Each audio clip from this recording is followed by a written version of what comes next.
하나님의 말씀 보겠습니다. 로마서 4장 우리 17절부터 25절의 말씀입니다. 로마서 4장 17절부터 25절의 말씀입니다. 우리 한 절씩 교독하도록 하겠습니다. 제가 먼저 읽겠습니다. 기록된 바 내가 너를 많은 민족의 조상으로 세웠다 하심과 같으니 그가 믿은 바 하나님은 죽은 자를 살리시며 없는 것을 있는 것으로 부르시는 이시니라.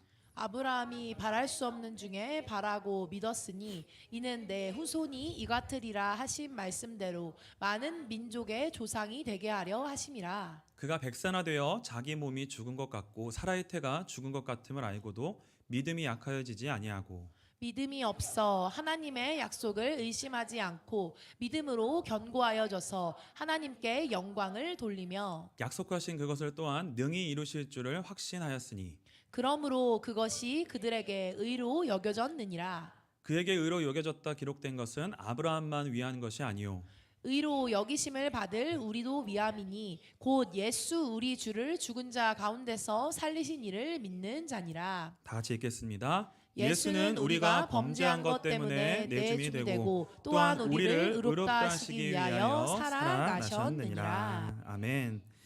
바랄 수 없는 중에 바라고 믿었으니 라는 제목으로 오늘 하나님의 말씀 나누도록 하겠습니다. 전도서 7장 14절에 보면 이렇게 기록되어져 있습니다. 네, 형통한 날에는 기뻐하고 곤고한 날에는 되돌아보아라. 이 두 가지를 하나님이 병행하게 하사 사람이 그의 장래일을 능히 헤아려 알지 못하게 하셨느니라. 혹시 지금 기쁘고 감사한 일 가운데 있으신 분이 성도님들 계신다면 지금의 이 시간을 귀히 여기시고 또한 그 하나님이 주신 기쁨과 감사를 충분히 누리실 수 있는 시간이 되시기를 주님의 이름으로 축복합니다. 왜냐하면 우리 삶에는 생각보다 이 기쁘고 행복한 순간이 많지가 않은 것 같아요. 그리고 정말 그 시간이 정말 짧게 그 구름 가운데 잠깐 햇빛이 비쳤다가 없어지듯이 그 시간이 그렇게 아주 잠깐 우리 인생 속에 왔다가 가요. 왔다가 갑니다. 그래서 나머지 우리 삶의 사실 대부분의 시간들은 굉장히 곤고하고요, 고단합니다. 우리가 매일 살아야 되는 이 매일의 일상들은요, 매일 긴장해야 되고요, 수고해야 되고, 또 때로는 싫은 것을 감수해야 되고, 싫어도 해야 되는 일들이 있고요, 또 만나고 싶지 않은 사람을 마주해야 되는 일들로 구성되어 있는 게 우리의 일상입니다. 그래서 우리는요, 사실 할 수만 있으면 거기서 도망가고 싶어요. 도망가고 싶은데 도망갈 수 없는 어떤 책임의 자리에 우리는 이제 묶여 있는 거죠. 그래서 그 묶여 있는 자리를 살아내는 게, 그 자리를 지켜내는 게 그게 정말 만만치 않은 일입니다. 고린도전서 16장 우리 15절부터 18절을 한번 보겠습니다.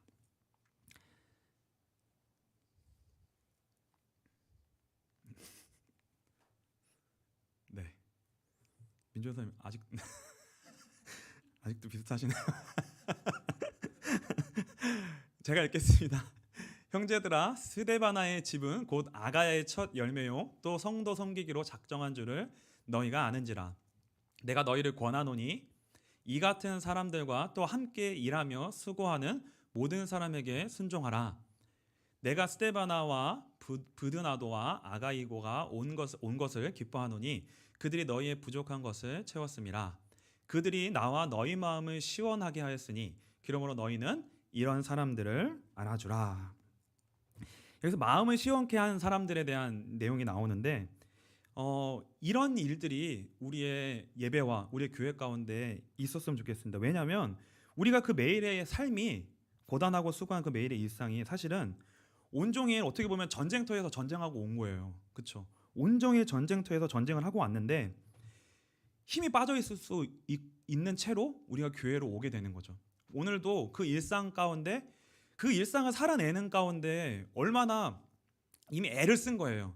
그러니까 다른 데 쓸 힘이 없을 만큼 사실은 우리의 에너지를 다 소비하고 교회로 오는 거예요. 교회로 오는 겁니다. 근데 그 교회로 왔을 때 이 교회에 와 있는 이 자리에서 교회에서 만난 그 사람의 한마디가 그 사람을 죽일 수도 있고 그 사람을 살릴 수도 있는 거예요. 그래서 이 스데바나의 가정은 사람의 마음을 시원케 하는 사람이었습니다. 그러니까 우리가 다 고단해요. 우리가 그 고단한 때에 그 딱 한마디의 눈빛과 말이 그 사람의 마음을 시원하게 하고 다시금 하루를 살아가게 하고 다시금 내가 살아내야 되겠구나라고 하는 그 힘을, 그 사람을 살려줄 수 있는 그 한마디가 이 교회에 와서 그 한 사람으로 인해 살아날 수도 있고, 한마디를 딱 들었는데 무너질 수도 있는 거예요. 무너질 수도 있는 겁니다. 그래서 서로가 서로에게 그런 존재가 될 수 있기를, 우리 그런 빛과 소금 교회가 되시기를 주님의 이름으로 축복합니다. 우리 옆에 사람을 이렇게 축복했으면 좋겠습니다. 함께 해주셔서 감사합니다. 네. 서로가 서로에게 그렇게 힘을 주고 격려하고 또 일어서게 일으켜줄 수 있는 그런 우리 빛과 소금 교회 공동체가 되시기를 주님의 이름으로 축복합니다. 그 전도서 우리가 방금 읽은 7장 14절이었죠. 이게 이제 지금 개역 성경, 지금 우리가 읽는 성경과는 다르게 이전 성경에는 어떻게 번역이 되어 있었냐면, 형통한 날에는 기뻐하고 곤고한 날에는 생각하라, 지금은 되돌아보아라 이렇게 되어 있죠. 예전에는 생각하라라고 되어 있었습니다. 우리의 삶에 사실 형통하고 기쁜 날이 많을까요? 아니면 곤고한 날이 많을까요? 곤고한 날이 많아요. 그래서 신앙생활에 반드시 필요한 게 뭐냐면 그 곤고한 때에 생각하는 거예요. 생각하는 겁니다. 근데 이제 우리가 사실 언제 이 생각이라는 걸 하냐면 고통이 있을 때만 우리는 생각을 하게 돼요. 고통이 없을 때는 사실은 우리가 더 깊은 자리로 나아갈 수 있는 생각을 할 겨를이 없습니다. 근데 고통이 있을 때에는 그때 하지 못했던, 어떻게 보면 마음 한구석에 미뤄뒀던 중요한 것들을 그때 다시 고민을 하게 되고 생각을 하게 돼요. 그래서 아까 우리가 서두에도 말씀드렸다시피 우리 삶은 치열한 전쟁터이고 모든 것들의 에너지를 쏟아내고 희생하고 흘려내야지만 하루를 살아낼 수 있기 때문에요. 우리에게 필요한 것이 뭐냐면 하나님의 은혜가 필요합니다. 정말 하나님의 은혜가 필요해요. 그런데 이 은혜가, 우리가 오늘 이 은혜에 대해서 좀 살펴볼 건데, 그 은혜가 그 은혜가 우리에게 유익도 있지만 그 은혜가 우리를 어떤 자리로 가게 하냐면, 하나님이 주시는 은혜가 우리의 삶에, 우리의 책임의 자리를 면제해 주지는 않습니다. 이게 무슨 의미인지 아시겠어요? 은혜 받았다고 해서 우리의 삶에 우리가 책임져야 될 그 책임을 면제시켜 주지는 않는다는 거예요. 그 말은 뭐냐면 이겁니다. 여러분이 요즘은 어떨지 모르겠어요. 제가 여러분이 어떻게 지금 이 매일의 예배 기간들을 걸어오고 계시는지, 어떤 또 고비가 있었는지, 어떤 것들을 넘어가셨는지 제가 그 사정을 아직 잘 모르니까 잘 모르겠어요. 근데 요즘은 그러실 수도 있을 것 같아요. 근데 이제 이전의 기준으로 이야기한다면 아주 가끔 예배가 좋을 때가 있겠죠. 매일 좋으시겠죠? 아주 가끔 예배가 좋을 때가 있습니다, 우리에게. 근데 예배가 너무 좋을 때가 진짜 있어요. 하나님 은혜 주실 때. 근데 그때 우리에게 드는 생각이 뭐냐면 이거예요. 진짜 예배만 드리고 은혜만 받으면서 살면 좋지 않을까? 얼마나 좋겠어요. 그쵸? 예배만 드리고 당장 내일 일을 때려쳤으면 예배만 드리고 찬양하고 은혜만 받고 그 누리면 얼마나 좋아요. 근데 그만큼 우리가 그런 생각을 한다는 거는 뭐냐면 그만큼 우리의 삶의 자리가 고단하다는 거예요. 그리고 우리가 지금 살아내고 있는 그 책임의 자리가 그만큼 우리는 날마다 도망가고 싶을 정도로 버거운 자리라는 거예요. 그래서 제일 쉬운 신앙생활로 도망가는 게 뭐냐면 성경이 그거를 무엇이라고 이야기하냐면 우상숭배라고 이야기합니다. 우상숭배는 쉬운 신앙생활로 도망가는 거예요. 그러니까 책임져야 하고 생각해야 되고 고통을 짊어져야 되는 것은 안 하기를 원하는 거예요. 그것이 없이 신앙을 가지길 원하는 거예요. 그것이 없는. 그래서 그게 뭐냐면 우리가 원하는 하나님을 만들어내는 거죠. 그렇죠? 그게 제일 쉬워요. 그리고 제일 좋은 거는 뭐냐면 사실 결혼 안 하고 혼자 살면 제일 편해요. 그거는 편한 건 확실히 편한 거예요. 그래요. 그리고 결혼을 했다. 더 편한 건 뭐냐면 딩크족으로 사는 거예요. 그렇죠? 우리 호별이 아버님이 이렇게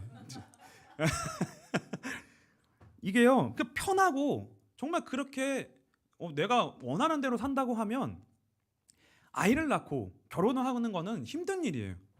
왜냐하면 그만큼 책임져야 될 일이 많고요. 내가 도망갈 수 없는 자리가 생기는 거예요. 이게요. 그리고 더 좋은 건 뭐냐면 교회 안 다니는 거예요. 편하게 진짜 편하게 살려면 제일 좋은 거는 교회 안 다니는 거예요. 그렇죠? 그래서 우리는요 반드시 질문을 해야 되고요. 생각을 해야 됩니다. 무슨 생각을 해야 되냐면 아까 형 집사님이 벌써 특세 걱정을 하시더라고요. 우리가 특세를 하고 매일의 예배를 드리고 그리고 나서 집으로 직장으로 돌아가면 뭔가 달라져야 된다라고 우리는 생각하거든요.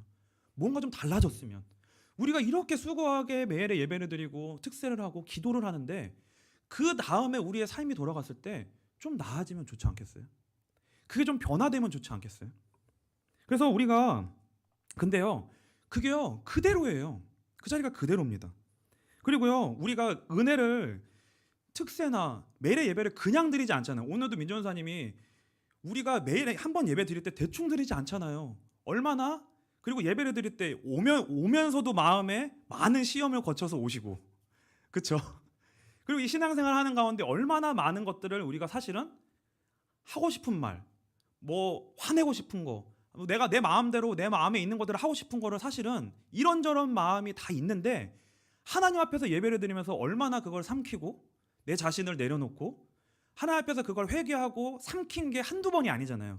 그러니까 우리가 신앙생활 하는 게 쉽지 않은 신앙생활. 그래서 은혜 받고 결단하고 항복하고 많은 것을 마음에 포기하고 내려놓았는데 하나님 앞에 우리가 그렇게 신앙생활을 하고 있는데 그 삶을 그렇게 예배를 드리고 우리의 삶의 자리에 돌아가면 삶의 무게가 좀 가벼워지거나 삶이 좀 쉬워지거나 하면 얼마나 좋아요. 근데요 예배 드리고 나도 삶의 무게는 똑같아요. 매일에 견뎌야 되는 그 자리의 무게는 비슷하다는 거예요. 그러니까 진짜요 로또가 아직도 로또 기도하시나요? 우리 기쁨사님 아직도 로또 기도해요? 로또가 되면 제일 좋은 게 뭐예요? 직장을 안 다니면 되는 거잖아요. 이게 매일 그 직장을 다녀야 된다는 거예요. 이거요 정말 쉬운 일이 아닙니다.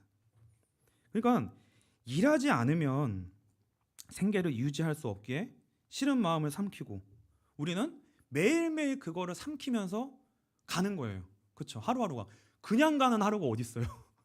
회사 그냥 가는 게 어디 있어요? 그렇죠? 그렇지 않다는 거예요. 그런데 이 매일의 그러한 무게와 그러한 짐이 그러한 현실이 매일매일 찾아오는 거예요. 그 져야 될 짐이 있는 현실이. 그래서 우리가 질문을 해야 된다는 거예요. 그 자리에서 질문을 할 수밖에 없는 거예요. 하나님이 주시는 은혜는 뭐고 그러면 도대체 그 은혜가 우리의 삶에 어떤 의미를 가지고 있고 그 은혜가 우리 안에서 무슨 일을 하고 있는 건가? 우리가 매일의 예배를 드리고 특세를 하고 은혜를 받는 그게 뭔가? 그게 도대체 어떤 가치를 가지고 있고 우리 인생 속에 어떤 일을 하고 있는가? 예배를 우리가 드리고 있는 예배는 뭔가? 이 질문을 해야 된다는 거죠. 이 질문에 오늘 로마서 4장이 답하고 있습니다. 은혜가 무엇인가? 이것을 이제 로마서 4장에서 바울이 설명하고 있는 거예요. 이것을 설명하기 위해서 이제 아브라함과 다윗을 등장시킵니다. 그래서 오늘 읽은 본문 전에 은혜가 무엇인지에 대해서 설명을 하고 있는 거예요. 그래서 오늘 이 은혜에 대한 이야기를 좀 나눈 다음에 그 다음에 결론적으로 우리가 이 로마서 오늘 읽었던 본문 4장 17절의 그 내용의 자리로 우리가 같이 그 본문을 따라서 그 바울이 이야기하고 있는 그 자리로 우리도 같이 그 은혜의 자리로 나아갔으면 좋겠습니다. 4절을 한번 보겠습니다. 로마서 4장 4절입니다. 한번 같이 읽을까요? 4절 한번 같이 읽겠습니다. 시작. 일하는 자에게는 그 삭시 은혜로 여겨지지 아니하고 보수로 여겨지거니와. 5절도 읽겠습니다. 이를 아니할지라도 경건하지 아니한 자를 의롭다 하시는 이를 믿는 자에게는 그의 믿음을 의로 여기시나니. 한 절 더 읽을게요. 일한 것이 없이 하나님께 의로 여기심을 받는 사람의 복에 대하여 다윗이 말한 바. 그래서 이제 은혜가 무엇인지를 설명하기 위해서 은혜의 반대편에 있는 게 무엇인지를 바울이 먼저 설명을 합니다. 그래서 어떠한 것으로 예를 드냐면 일하는 자가 그에 대한 결과로 무언가를 받는 걸 은혜라고 하지 않고 뭐라고 한다고요? 보수, 월급이라고 하는 거죠. 그렇죠? 그래서 여러분 월급 받을 때 정말 감사합니다 이렇게 이야기하기보다는 내가 당연히 한 일에 대가를 받는다라고 생각하거나 아니면 내가 일을 이렇게 했는데 왜 이거밖에 안 줘? 아니면 내가 일을 이만큼 했으면 더 이만큼 줘야지 라고 생각하지 감사합니다. 너무 감사합니다. 라고 생각이 들지 않는다는 거예요. 왜요? 당연하게 여겨지는 거예요. 왜요? 그거에 대한 대가, 원인을 누가 지불한 거예요? 내가 일했으니까. 그래서 일하는 자에게는 그것을 은혜라고 하지 않고 보수라고 말한다고 말합니다. 그래서 일하는 것은 일을 해서 그로 말미암아 보수, 어떤 결과를 얻는 것, 이것을 보고 바울은 무엇이라고 이야기하냐면 행위라고 이야기하고 육신이라고 이야기해요. 그것을. 그래서 이것을 뭐라고 이야기하는 거냐면 이거는 인과율의 법칙입니다. 인과율. 원인과 결과의 법칙이에요. 원인이 있어야 결과를 얻을 수 있는 행위의 법에 속해 있는 인생이라는 거예요. 그래서 내가 일하지 않으면 어떠한 결과도 얻을 수 없는 거기에 종속되어 있는 인생, 그것을 보고 지금 바울은 육신이라고 이야기하고 행위라고 이야기합니다.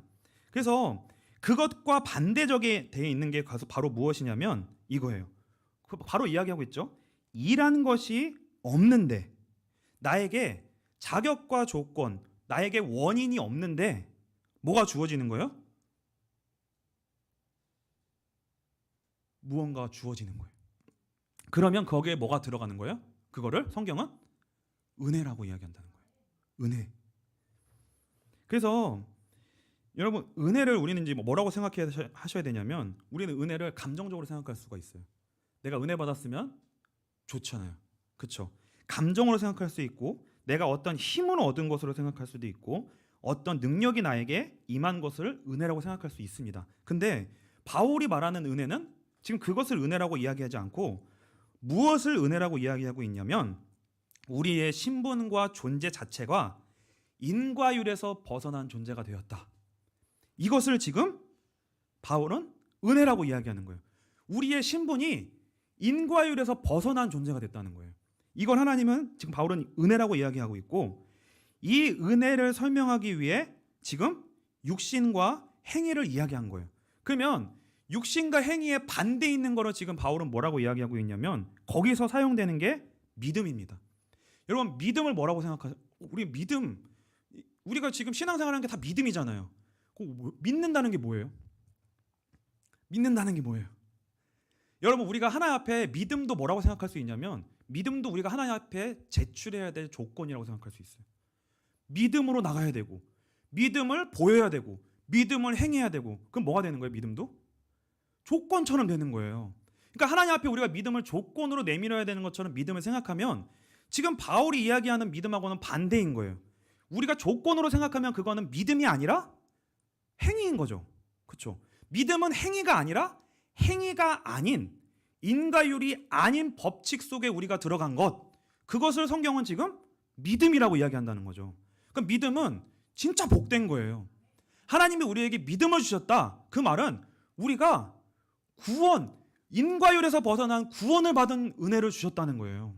이게 그래서 중요한 겁니다. 그래서 이 믿음이 무엇인지 잘 모르시겠죠. 그래서요, 이 믿음이 무엇인지를 알고자 하려면 바울이 지금 누구를 등장시키고 있냐면 아브라함의 인생을 한번 보라는 거예요. 그럼 아브라함의 인생을 보면 행위에 속한 인생과 은혜와 믿음에 속한 인생이 무엇인지를 분명하게 알 수 있을 거라는 거예요. 그래서요, 바울은 아브라함의 인생을 역추적해서 올라갑니다. 그래서 바울이 무엇을 지금 등장시키냐면 아브라함이 하나님 앞에 의롭다 칭함을 받은 것, 그리고 아브라함과 그 후손에게 하나님이 세상의 상속자가 되리라고 하신 약속을 주신 것, 이 모든 것을 주신 시점이 언제였냐 질문하는 거예요. 한번 보실까요? 로마서 4장 9절인가요? 네. 9절 한번 같이 읽겠습니다. 시작. 그런즉 이 복이 할례자에게냐 혹은 무할례자에게냐 무릇 우리가 말하기를 아브라함에게는 그 믿음이 의로 여겨졌다 하노라. 다음까지 10절에 네 여기까지 읽겠습니다. 같이 읽겠습니다. 그런즉 그것이 어떻게 여겨졌느냐 할례시냐 무할례시냐 할례시가 아니요 무할례시니라. 이거 읽을 때마다 약간 무슨 단어 장난하는 것처럼 보이는데 뭐 할례시 무할례시 뭐 이게 그런 얘기가 아니라 하나님이 아브라함을 의롭다 칭하신 것 그리고 하나님이 아브라함에게 약속을 주신 것 이 모든 것이 아브라함에게 무언가 있었을 때 좋냐 아무것도 없었을 때 좋냐 이거예요. 할례시 아브라함이 하나님 앞에 무언가 보인 행동이 있었잖아요. 할례라고 하는 그 행동이 있을 때에 그 약속을 주신 거냐 의롭다 칭하셨냐 아무것도 없을 때 하나님이 아브라함을 그렇게 부르시고 칭하셨냐 어느 시점이냐 바울이 물어보는 거예요. 어느 시점이었어요?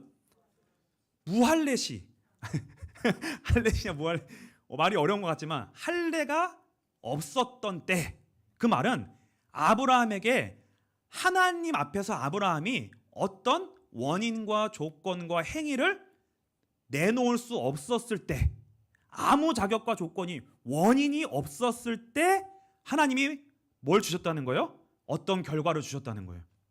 그걸 보고 성경은 뭐라고 이야기하냐면 은혜라고 이야기하고 그 은혜에 들어간 존재를 보고 뭐라고 이야기하냐면 믿음에 속한 존재다 이렇게 이야기하는 거예요.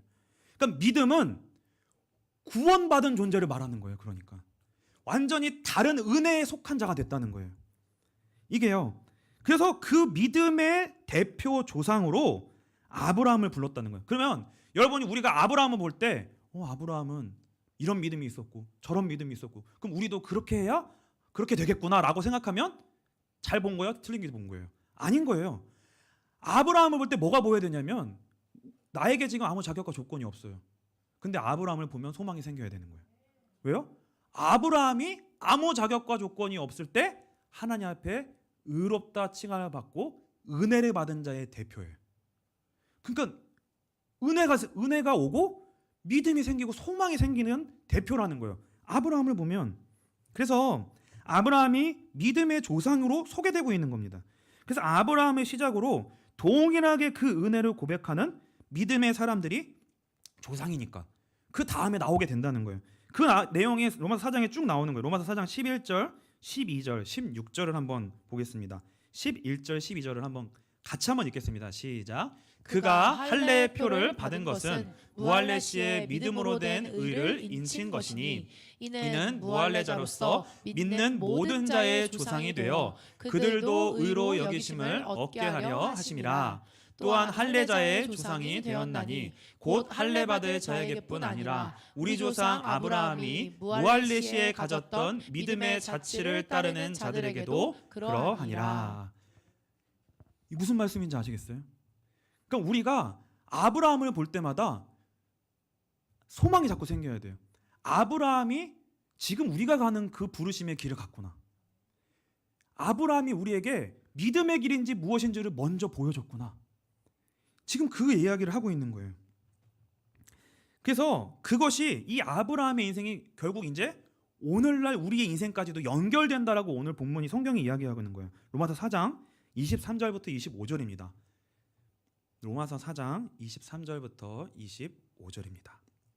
같이 읽겠습니다. 25절까지 같이 읽겠습니다. 시작. 그에게 의로 여겨졌다 기록된 것은 아브라함만 위한 것이 아니요 의로 여기심을 받을 우리도 위함이니 곧 예수 우리 주를 죽은 자 가운데서 살리신 이를 믿는 자니라. 예수는 우리가 범죄한 것 때문에 내줌이 되고 또한 우리를 의롭다 하시기 위하여 살아나셨느니라. 예수를 믿는 우리와 아브라함이 지금 연결되어 있다라고 이야기하는 거예요. 이게 아주 중요한 내용입니다. 그래서 우리가 믿음을 가졌다, 예수를 믿는다 이 말은 우리가 원인과 조건이 우리에게 없는데 죄인인데 예수 그리스도를 통해 우리가 인과율에서 벗어나 은혜를 받은 자의 대표, 믿음을 상징하는 존재가 되었다는 거예요. 그게 하나님의 자녀가 됐다는 겁니다.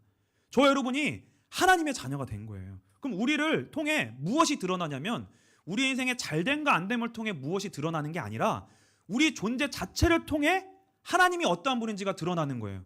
우리 존재가 인과율에서 벗어난 자임이 우리의 인생을 통해 드러나게 돼 있다는 거예요.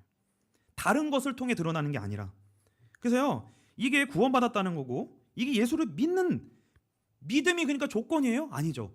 우리를 은혜로 부르셨다는 뜻이죠. 이게 은혜로 부르셨다. 자격과 조건이 없이 하나님께 죄사함과 생명을 얻는, 하나님이 우리에게 원인이 없는데 은혜를 베푸셔야 돼서 베푸시는 방법으로 허락하신 은혜의 방법이 믿음이라는 거예요. 그러니까 그래서 행위와 반대에 있는 거예요. 이거를 기억하셔야 됩니다. 그래서 결국 하나님이 우리에게 예수를 통해 진짜 주시고자 하는 복이 뭐고 내용이 뭐냐? 갈라디아서 4장 14절입니다.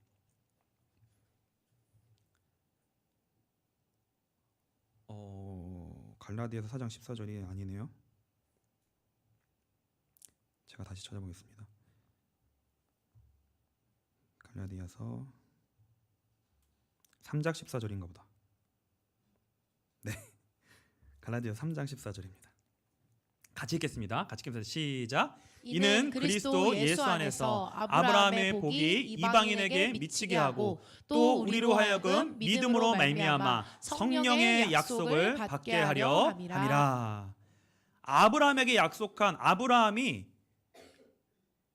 아무 자격과 조건이 없을 때 하나님이 은혜로 아브라함에게 약속하셔서 주신 그 약속한 복의 핵심 결론이 뭐냐?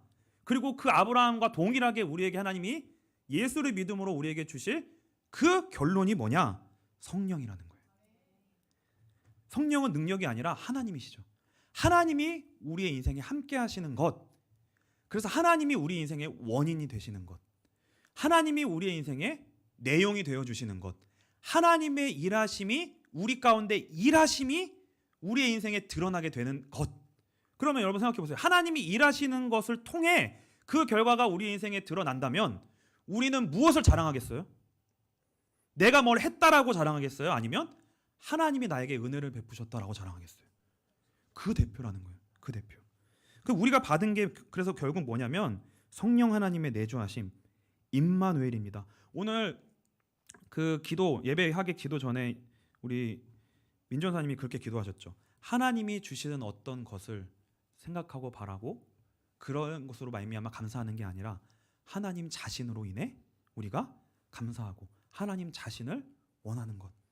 그래서 우리에게 하나님이 예수라고 하는 은혜를 베푸셔서 하나님이 우리에게 주신 것은 뭐냐면 하나님 자신을 우리에게 주셔서 하나님의 생명을 우리에게 허락하신 거예요. 이겁니다.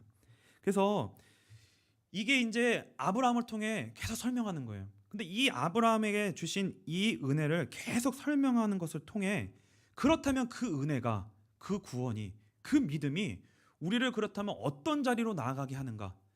그 은혜가 하나님이 우리 안에 어떻게 일하시고 그 일하심이 우리 인생 속에 그것이 어떻게 적용되고 그것이 어떠한 우리 인생 속에 어떻게 어떤 일로 결과되는가? 이것을 우리는 이제 오늘 생각해 봐야 되는데 그게 뭐냐면 그게 바로 오늘 본문 17절과 18절입니다.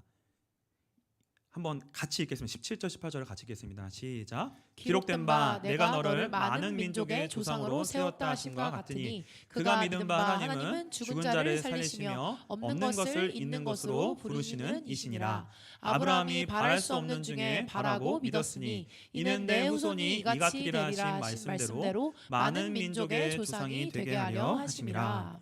그래서 하나님은 우리를 어떤 자리로 인도하시냐면 여기에요. 말도 안 되는 은혜를 아브라함이 받았죠. 그 은혜 받은 자를 하나님이 어디로 보내시냐면 바랄 수 없는 자리로 보내세요. 아무것도 바랄 수 없는 조건과 상황 속으로 보내시는 거예요. 왜요? 아브라함은 뭐의 대표니까요? 본인에겐 원인이 없는데 하나님이 원인이 되심으로 그 원인 되시는 일이 그의 인생 속에 드러나는 일의 대표니까.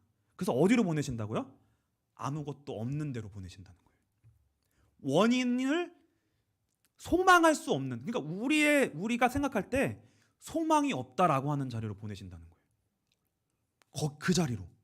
그게 은혜 받은 자에게 하나님이 허락하여 주시는 일하심이에요. 그래서 믿음은, 그래서 우리가 그 믿음, 하나님이 주신 그 믿음을 진짜 우리의 것으로 믿음으로 반응할 수 있는 자리로 하나님 우리를 가게 하시는 건데, 이 믿음은 결국 무엇이냐면 이거예요. 우리의 인생 속에 우리가 이해할 수 없는 어떤 벽과 한계와 우리가 넘을 수 없는 무언가가 있었는데, 그거를 예수님을 통해, 하나님이 예수님을 통해 그걸 해결하시고 지나가시고 그걸 넘어가신 거예요. 그 부분을 해결하셨어요.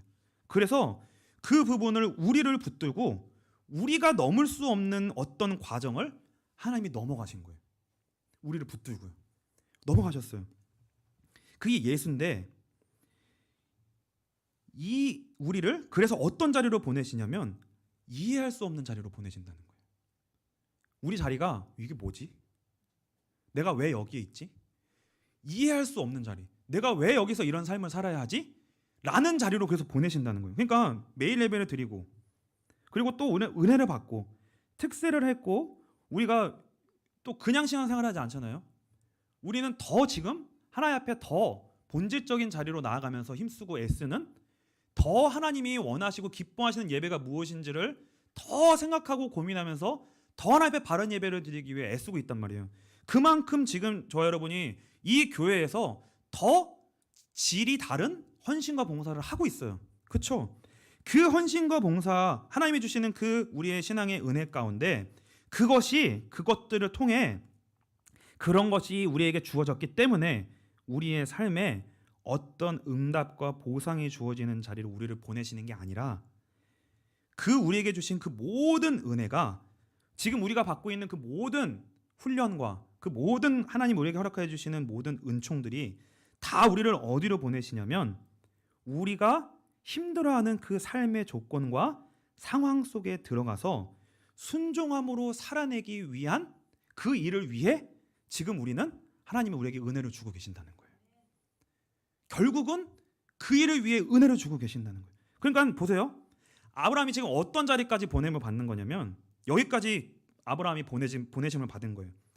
아브라함은 믿음의 대표고 하나님이 함께하는 사람이고 모든 은혜를 받은 사람이에요. 그런데 그리고 많은 자손을 약속까지 주셨어요. 근데 어디까지 기다리고 어디까지 아브라함이 몰리냐면, 100세가 되어 자기 몸이 죽은 것 같고, 한번 몇 절이었죠? 18절이었나요? 네. 100세가 되어 자기 몸이 죽은 것 같고 사라의 태가 죽은 것 같음 이라는 상황까지 하나님이 아브라함을 그 조건 가운데 보내시고 두십니다. 그때까지 이삭이 없어요. 그때까지 이삭이 없어요. 그래서 죽은 것 같고 사라의 태가 죽은 것 같은, 이 말은 뭐냐면, 그러면 살아있다 이 말이 아니라 죽었다는 거예요. 그 말은 아브라함에게는 더 이상 자신을 살펴봤을 때 나는 소망이 없다. 그냥 여러분이 여러분의 삶의 자리에서 내가 이 정도 있으면은 그래도 앞으로 인생 살 수 있겠다, 그게 아니라 우리 나를 딱 보면 각이 나오는 거예요. 소망이 없겠다. 이 각이 그러한 조건, 자식을 낳을 수 없는 조건이 될 때까지 그 조건 속에 아브라함은 들어가서 살아야 됐어요. 그렇죠? 없는데 살아야 되는 거예요. 약속이 있는데 없는 자리에서 살게 하시는 거예요. 우리에게 예수를 주셨는데 아무것도 없는 자리에서 살게 하신다라는 거예요. 그 자리로 들어가는 게 뭐라는 거예요? 믿음이라는 거예요. 그게 믿음이라고. 그 이유가 뭐냐? 아브라함에게는 원인이 없어야 되기 때문에 그래요. 그래서 아브라함은 은혜의 대표이기 때문에 그렇습니다. 그래서 우리의 자리가 예배를 드림에도 불구하고 분명히 곤고할 때가 느껴지실 때가 있을 거예요. 그때 생각하세요. 뭘 생각하냐? 17절을 한번 다시 읽겠습니다. 이걸 그때 생각하시는 거예요. 같이 읽겠습니다. 시작. 기록된 바 내가 너를 많은 민족의 조상으로 세웠다 하심과 같으니 그가 믿은 바 하나님은 죽은 자를 살리시며 없는 것을 있는 것으로 부르시는 이시니라. 여러분 이걸 붙드셔야 된다는 거예요. 그때 예수 안에서 나를 부르신 하나님은 없는 것을 있는 것으로 부르시며 죽은 자를 살리시며 없는 것을 있는 것으로 부르시는 이십니다. 다시 말하면 우리에게 있는 없는 원인을 만들어내실 수 있는 분이다. 그거예요. 그 하나님을 아는 자리까지 나아가도록 요구받고 있는 거예요. 우리는 보상을 받는 자리로 요구받고 있는 게 아니라 예수를 통해 하나님이 어떠한 분인지를 아는 자리로 인도함 받아서 그 하나님을 알므로 말미암아 우리의 삶의 자리를 살아낼 수 있는 내용이 될 수 있을 때도록 이게 그렇게 하나님을 아는 자리로 인도하신다는 거예요. 19절부터 22절을 한번 22절까지 한번 같이 또 다시 한번 읽겠습니다. 시작. 그가 백세나 되어 자기 몸이 죽은 것 같고 살아의 태가 죽은 것 같음을 알고도 믿음이 약하여지지 아니하고 믿음이 없어 하나님의 약속을 의심하지 않고 믿음으로 견고하여져서 하나님께 영광을 돌리며 약속하신 그것을 또한 능히 이루실 줄을 확신하였으니. 비가소원교회 예배가 이 예배까지의 자리까지 가도록 하나님이 목적하신 거예요. 지금 매일 그 조건 속에서 그 하나님을 때문에 감사하고 찬양하고 나는 그 조건 속에서 살아내겠습니다. 살아내겠습니다. 그 싸움이라는 거예요. 근데 쉬운 싸움은 뭐냐면 보상을 받아서 그걸 넘어가는 게 쉬운 싸움이에요. 우리가 이렇게 예배를 드려서 하나님이 무언가를 주셔서 그 짐을 안 줘도 되는 것, 그게 하나님이 우리에게 빛가서원교회 예배에 주시는 시험이고 유혹이에요. 쉬운 예배, 쉬운 믿음, 쉬운 신앙. 근데 하나님은 그렇게 하지 않으신다는 거예요. 그러니까 우리가 예배를 매일 예배 드릴 때마다 어떤 날이 찾아온다는 거예요? 곤고한 날. 그때 낙심하지 마시고 실망하지 마시고 그 자리가 진짜 예배의 자리로 나아갈 수 있는 진짜 복된 자리입니다. 그 자리에서 복음을 알아가는 것이고요. 하나님을 그렇게 알아가야 되는 거예요. 그래서 어떻게 우리를 하나님이 키우시냐면 정말 하나님을 아는 것이 우리의 현실 속에 그 조건이 없는 내가 살기 싫은 그 조건을 살아낼 수 있는 내용이 될 수 있도록 하나님이 우리를 훈련시키시는 거예요. 우리의 피와 살에 하나님을 아는 것이 채워지도록 하나님이 우리를 채우시는 거예요. 근데 우리는 저도 그렇지만요. 실력이 없어요. 그 현실을 가면 안 사라져요. 하나님을 알고 예배를 드릴 때는 은혜가 되는데 그 현실을 가면 넘어져요. 그 지식으로 버티질 못해요. 우리가 드리는 예배로. 그래서 하나님이 우리에게 그 자리를 계속 주시는 거예요. 왜요? 그 자리를 통해 우리가 커야 되니까. 하나님을 아는 것이 정말 우리의 것이 돼야 되니까. 그렇게 하나님이 우리를 타협하지 않으시는 거예요. 타협하지 않으십니다. 그래서요, 마지막으로 이제 결론인데, 그래서 하나님이 다음 장 로마서 5장에 이렇게 말씀하십니다. 로마서 5장 1절부터 5절입니다. 같이 읽겠습니다. 그러므로 우리가 믿음으로 의롭다 하심을 받았으니 우리 주 예수 그리스도로 말미암아 하나님과 화평을 누리자. 또한 그로 말미암아 우리가 믿음으로 서 있는 이 은혜에 들어감을 얻었으며 하나님의 영광을 바라고 즐거워하느니라. 다만 이뿐 아니라 우리가 환난 중에도 즐거워하나니 이는 환난은 인내를, 인내는 연단을, 연단은 소망을 이루는 줄 알미로다. 소망이 우리를 부끄럽게 하지 아니함은 우리에게 주신 성령으로 말미암아 하나님의 사랑이 우리 마음에 부은 바 됨이니. 그래서 환난이 우리 가운데 있는 거예요. 그 하나님이 타협하시지 아니한 우리의 삶의 조건이 있는 겁니다. 그래서 매일의 여러분들이 예배를 드리실 때마다 무엇을 기억하셔야 되냐면 이 예배를 드리는 건 뭔가 하나님 앞에 의를 쌓는 과정이 아니에요. 그걸 여러분들이 놓치시면 이 예배는 힘든 예배가 되는 거예요. 근데 여러분들이 내 삶의 자리가 날마다 고단하고 어려운 현실이람을 기억하신다면 여러분들이 날마다 하나님이 부르시는 예배의 자리는 우리에게 무슨 하나님 앞에 조건을 내놓으라고 예배를 드리는 열심을 내놓으라는 게 아니라 하나님이 우리를 은혜의 자리로 부르셨다는 것을 기억하라는 거예요. 하나님 우리를 은혜의 자리로 믿음으로 서 있는 이 은혜에 들어감을 얻었으니 그러므로 우리가 예수 그리스도로 말미암아 하나님과 화평을 누리고 하나님의 영광을 바라고 즐거워하느니라. 아무 조건과 상황이 없는데 우리는 하나님을 찬양하고 예배할 수 있는 자로 부르신 거예요. 그러니까 이미 아무 일도 응답이 없어도 우리는 예수로 이미 찬양 돌릴 내용이 충분한 거예요. 그 하나님으로 충분한 겁니다. 그 은혜를 계속 받아가시면서 그 은혜를 제대로 받으면 어디 자리로 나아가냐면 넘어져도 그 자리를 살아낼 수 있는 사람으로 자꾸 하나님이 우리를 키우시는 거예요. 그래서 넘어져도 다시 나오시고 넘어져도 다시 나오시고 다시 그 자리로 가는 거예요. 그래서 눈물을 흘리시면서도 그 자리에서 이렇게 기도하는 거예요. 바랄 수 없는 중에 내가 바라고 믿습니다. 뭘 믿어요? 내가 예수 안에 있음을 믿습니다. 예수 안에 하나님이 나를 붙들고 계심을 믿습니다. 살아내게 하옵소서. 견디게 하옵소서. 인내하게 하옵소서. 그거를 넘어가게 하옵소서.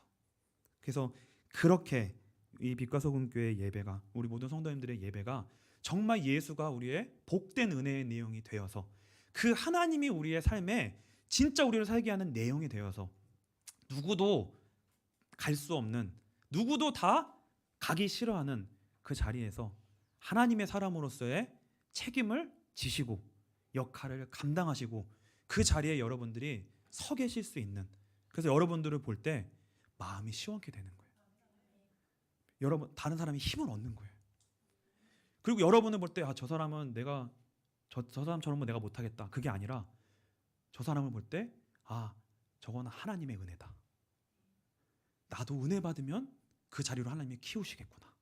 그 은혜의 대표로 서실 수 있는, 여러분의 의가 다 깨어지고 오직 하나님의 의만이 남아서 여러분과 여러분의 옆에 있는 사람들을 그렇게 살려내고 같이 교회 예배를 세워가실 수 있는 우리 빛과 소금교회 모든 성도님 되시기를 주님의 이름으로 축복합니다. 우리 시간 찬송하고 예배하겠습니다. 기도하겠습니다. 주가 일하시네.